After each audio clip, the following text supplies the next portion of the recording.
بسم اللہ الرحمن الرحیم۔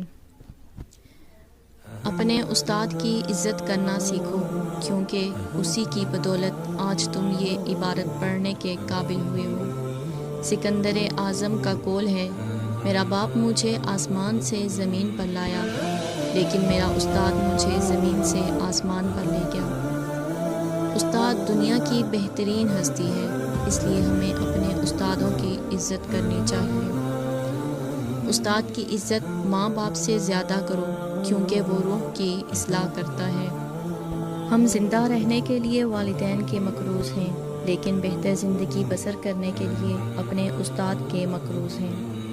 زندگی استاد سے زیادہ سخت ہوتی ہے، کیونکہ استاد سبق دے کر امتحان لیتا ہے، لیکن زندگی امتحان لے کر سبق دیتی ہے۔ اگر کوئی یہ سوچے کہ علم کتاب سے حاصل ہوتا ہے، استاد سے نہیں، تو اس نے ناکامی کی پہلی سیڑھی پر قدم رکھا۔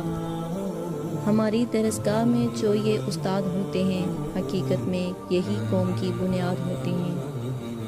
دنیا میں انہی لوگوں کی عزت ہوتی ہے جنہوں نے اپنے استاد کا احترام کیا۔ اگر استاد کافر ہو تو قرآن پڑھا کر بھی کافر بنا دے گا، اور اگر استاد مسلمان ہوگا تو انجیل پڑھا کر بھی مسلمان بنا دے گا۔ استاد صرف کتابی باتیں ہی نہیں بلکہ زندگی جینا سکھاتا ہے۔